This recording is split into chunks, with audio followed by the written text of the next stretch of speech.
Hey guys, Cool Blind, we're back. I'm Rick. I'm Maggie. We're here again with Ghost in the Shell Standalone Complex. Last time on... we had Bato boxing. Bato the Boxer. He left without the coffee. He was a villain. Threw away the mead. Bato threw away the mead, yeah. They both threw away the mead. They're both bad. They're both bad. Yeah. Bato's sad because of Tachikoma, because his hero is a spy working for money. It's sad times. Everybody works for money. A spy for money. There's a difference. I feel like if you're like... You're brainwashed. No, if you are doing something because you believe in something. A greater cause. You know, like, yeah, for the greater good or whatever. But... no, it's like Hans Gruber, right?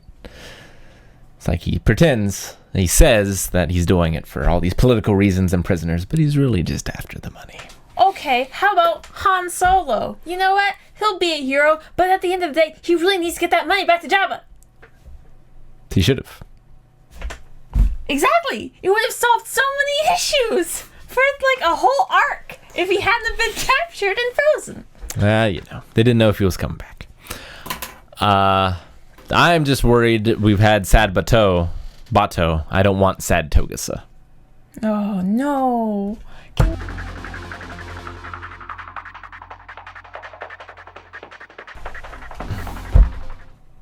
It was a wonderful episode. It was great. It was so funny. Hilarious. It's always fun seeing Japan, like, show other countries. Oh, I know. Like, I mean, to be honest, like, America in this, I hate them. Yeah. I mean, They Americans are no better at, like, caricatures of countries, but... yeah. It's like, do you have a... oh, Hans Gruber? Do you have a British accent? You're evil! Oh, gosh. We basically had Diard here. Yeah, it was great. It was great. With the chief outsmarting the criminals. Yeah, a combination of that and that psych episode. And- so fun. Yeah, and just, like, knowing that Major is going to save them. Yeah, like... He just needs to buy time for her to incapacitate multiple law enforcement gosh. people. How did they explain that? Well, I mean, I assume that this disc exposes the entire chain, like all of the dirty cops. So they've got quite a bit of cleanup to do. But yeah, I just love that Section 9 on vacation solves giant scandal. It's always the best. I wish we could have seen... Bato? Well, no. Like, I like Major poking fun at him and their relationship, you know? Yeah. Like, I wish they could have been together more of the episode, but it was still a lot of fun. Mm-hmm. Although, and maybe it has to do with cyberization, but it looked like there's 30 years between the two of them. I mean, sure. I already thought about that. Like, we've talked about this before. It's like we have no idea how old the Major could possibly be. Yeah. And aging is, you know, heck, we saw a guy walking around in a box. True. We did. I can tell how old that box was. Yeah. I mean, the chief, like we have seen people who look old. I guess we haven't really have we seen any, like, elderly people? Yeah, but like the first episode, the guy that put himself in a tank, his parents. Like, Yeah. there's elderly people Okay. around in several Sure. areas. But, like, if he wanted to, like, if you knew you're going to be leading this organization, you're going to be giving orders, you're going to be basically whining and dining sort of talks jobs too, like, that physical shape and body, could you do better? Well, like, he looked distinguished. He looks distinguished, he looks knowledgeable, he looks wise, Yeah. still looks intimidating. he can look freaking terrifying. Yeah, sure. No, that makes sense. And like even now, sure, there is a huge market for hair dyes and anti-grays and things like that, but some people just choose to go gray. By the way, I learned since the last episode, not the last episode, but the last time we watched them, that apparently purple hair dye is very, very common in elderly people in Japan.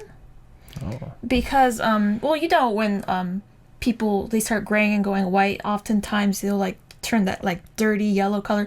Like, around here you'll see, like, blue dyes and such to make so that their hair looks, like, really nice and white. Well, apparently the best color to like take care of that like dirty half gray, half white, half like yellowish sort of color is purple. And it's apparently very, very common. So I just thought that was cool, like especially with the Major's hair being purple too. It's like, oh, maybe she's older than we thought. Yeah, maybe. Purple, yeah, good color. You have Major, you have Faye from Bebop. Mm-hmm. And also Any others? Just generally looks nice. I mean, Sasha Banks, but she's not an anime character. I mean, she is about as close as you could be, IRL. I think most wrestlers. I think Hook is closer. Have you seen Hook? No, I haven't seen Hook. Oh, it's Taz's boy. Oh, he's gonna be something. Oh, that's his name? Oh wait, no, I'm thinking about the wrong guy. I need to show you a picture. Show me. Of Hook. I was thinking about the guy that Jake the Snake brought in. No. Does he have like spiky hair? He does. Oh my gosh! Can you look like that?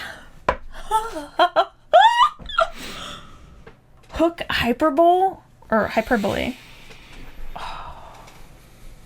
Damn. I think he's gonna be big. Damn it! Didn't like years ago I said like, oh man, a great wrestling gimmick would be to basically just be an anime character. I mean, that's not his gimmick, I don't think. Well, no, but like the look. He's got the hair. He's a main character, man. Yeah. He's a main character, and if you like, that's half of what wrestling is. It's looking like the main character, right? I'll have to show you his debut. Oh, that sounds great.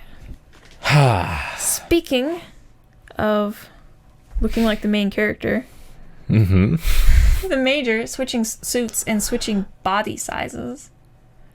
Do you suppose she can just... Well... Her legs probably just have that built in, like they can just lengthen and stuff? Maybe, but the one she was in, like, bomb squad gear. So that's just going to be bulky and just change her dimensions. Sure, but all of the guys outside were the same height. When she was walking around the building with them, same height. When she was being all sweet and sexy outside to get them guy to come over, she was like that much shorter than the two. But if you remember from Van Helsing, the Friar, like that guy is taller than Hugh in real life, but he just made himself smaller. Yes, by hunching. How do you show off the boobs? By hunching like this. Like you gotta stand like this and like, ooh. No, you just gotta be like the bad guys from Deadly Premonition, just do like a limbo sort of thing. Oh, but that sounds great.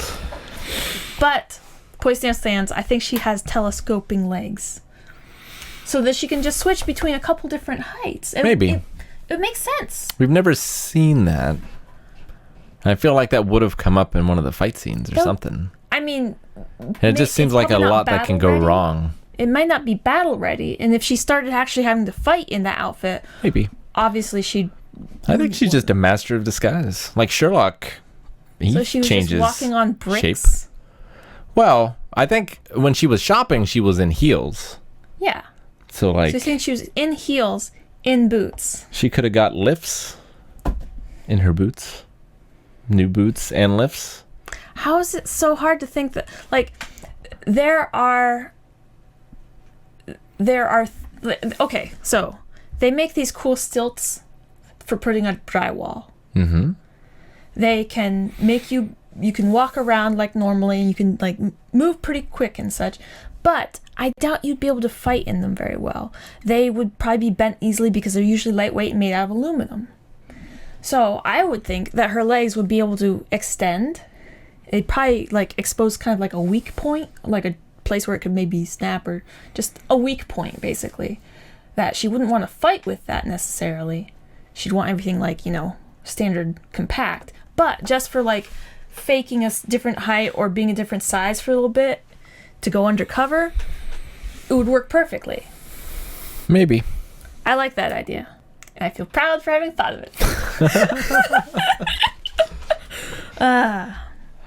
So, it was kind of interesting this episode that they were moving money through a truly ancient and organic process. I'm glad that it wasn't NFTs. Oh my gosh! Yes, I was thinking the same thing. It's pity it wasn't whiskey or something like that. But like wine, you can't really go wrong. True. And it seems very British too. Like if they'd been, say, like in Kentucky having this episode, you wouldn't have expected wine. I wonder if we will see I don't think I even got her name, but the Chief's friend again. If we'll like come back to England or if she'll pop back up. She looked a lot like the androids they have at the station. Yeah, you said that. And I didn't really see the resemblance, but... I mean, maybe it was just the color of her outfit and her garb, her style sort of thing, but like... Immediately I was like, oh, maybe Chief like special ordered one that looked kind of like his old flame. And that's kind of weird, but... She's a handsome woman. True. And he seems like a good guy. Chief. No, he's dumb. Chief? Yeah. Well, yeah, I don't know. Maybe. He's kind of dumb. One day. Yeah, but you have like... Oh, a relationship. They're very separated. He... By what? Is very busy. By thousands of miles. This is a globe where they just trot everywhere. No, he couldn't even bring the wine home. That's because he hadn't like planned on it. Like you probably have to just get permits for that sort of thing. I don't know. Like stuff can travel anywhere. As we've seen in previous episodes where they traffic in humans even. It's terrible. Wow, illegally, sure. That's what I'm saying. All right, this one was a lot of fun. Oh, the two guys that broke into the place initially, they were great. They were great.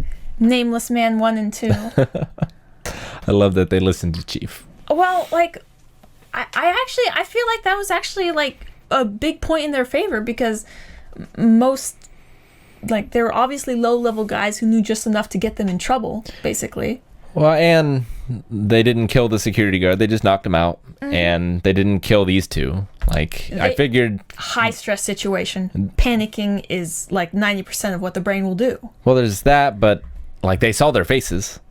So, there's going to be witnesses if you just leave them alive. So, I don't know exactly what their plan was. But. And they freaking they did an info dump at the very beginning. Talked about, like, oh, our plan and everything. It was adorable. But, like... I thought they were a valuable asset that if the Chief hadn't have had people that would listen during a very, very stressful situation, then that would have turned out a lot worse. Probably so. Even with the major asset. Well, I also think the Chief is just very good at commanding. Yeah, and calming people and taking control. Control of the situation. Maybe it was like him just rolling good. Yeah, I think so. He does look like a guy who has min-maxed his character. Yes, I gave up on charisma for my wisdom and intimidation checks. He sacrificed hairline for intelligence. The further back it goes. It's the opposite of going Super Saiyan. Oh, maybe the wider the hairstyle. Maybe. Oh, that one shot of him like looking up into the camera frame. I love that shot. I seriously just want great big blown up, like great big 16:20 just picture of it. It's like whenever I'm like avoiding something like the laundry or something, I could just like look at that picture and be like, oh, I'll do it. Chief's great. Hopefully we get more of him next time. Thank you guys so much for joining us for this reaction to Ghost in the Shell Standalone Complex. Make sure that you subscribe so that you can see more reactions as they come every single week, or you can check out patreon.com/blindwave, where you can see the next 4 reactions right now, as well as full length. Thanks. We'll see you next time.